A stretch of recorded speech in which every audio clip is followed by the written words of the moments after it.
ako si Sangre Dea. Hello mga kapuso, ako nga pala si Kelvin Miranda at ako si Sangre Adamus. Hello mga kapuso, ako po si Faith Da Silva. Ako po si Sangre Flamara.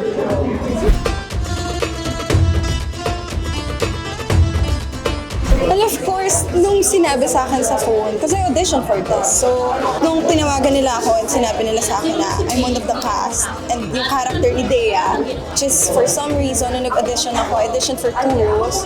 Pero for some reason, parang kinakausap talaga ako ng character ni Dea. So, nung sinabi sa akin yun, and nung nalaman ko pa na yung character pa na gusto ko, syempre, like, it's overwhelming in a good way, na at last, ito na yung inaantay ko. Ito na yung inaantay kong pinto na bumukas for me. And one thing I know for sure, I'm gonna give my best. Actually, mixed emotions. Hindi pa nagsisink in sa akin nung in-offer ko, nung nag-audition, tapos nung binalita na nakuha ako.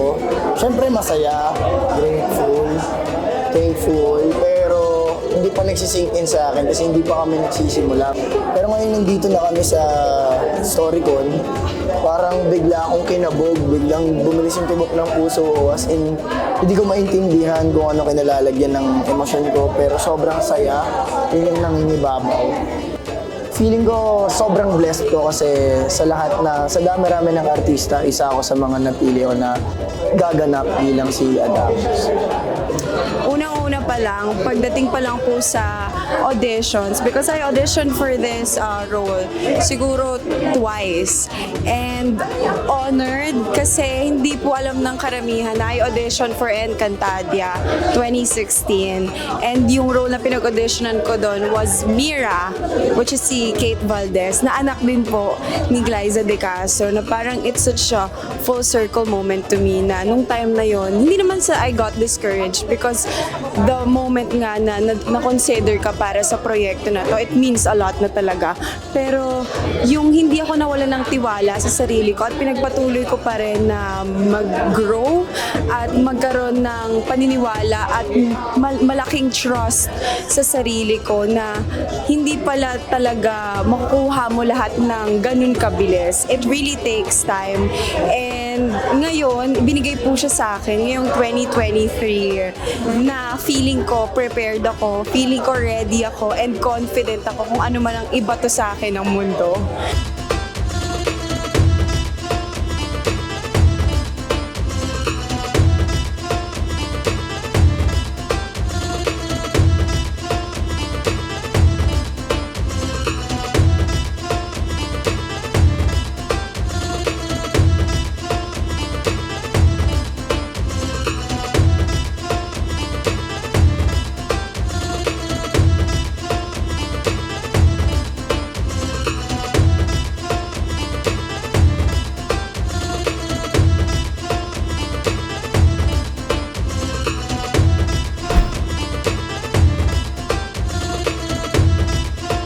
We all know na Encantadia, it's very physical.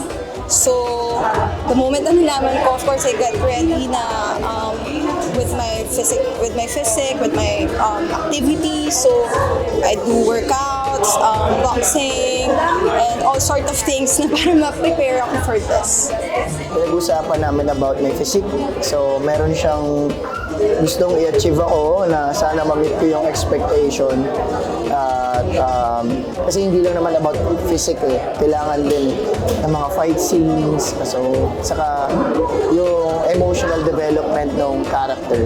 So, parang siyang tinuturing na gods eh. Parang ang dami, ang lawak ng responsibility and obligation. So, kailangan mo yun panindigan, kailangan mo yun hukayin para mas mapangatawanan mo yung character. Hindi lang sa panlabas, kundi ganun din sa panloob. Unang-una po sa lahat, hindi lang po ako yung matindi ang preparation for this. I'm sure the whole team, kami pong mga sangre, talagang excited kami to prepare for it, na ipakita sa mga tao na this is something that we really worked hard for. Hindi siya proyektong gagawin mo na lang basta-basta. And ako personally, yung mga training for mga physical strength. Yung pag-workout ko hindi talaga nawala. At ngayon, mas lalo ko pa po talagang pinag-iigihan kasi syempre yung physique natin kailangan hindi lang ako sexy, hindi lang ako skinny. I have to be physically fit, di ba?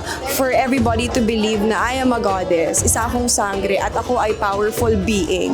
And aside from that, kami po ni na Angel, Kelvin at Bianca, we went through an acting workshop with Miss Ruth and it was such a fun experience kasi mas nakilala ko talaga ang mga sangre, yung pagkakaiba po ng mga personalities namin at yung pagbubuklod namin together para mas magawa ng maayos, masagana at mas excited kami sa every working day na magkakasama po kaming lahat.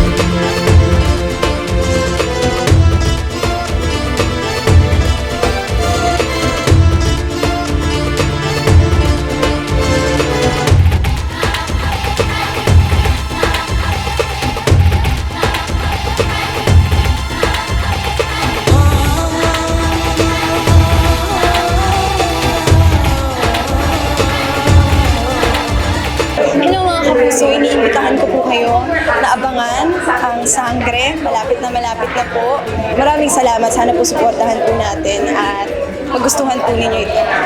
Ayun, mga kapuso, ako po si Kelvin Miranda at iniimbitahan ko po kayo na suportahan ang panibago at makabagong mga sangre. Ayan, sana po suportahan niyo mula simula hanggang sa dulo. Avisala. Again, ako po si Faith Da Silva. Kaabang-abang po itong proyektong to. Sobrang hardworking po ng rest of the crew, staff at ng mga cast. Maraming salamat mga kapuso.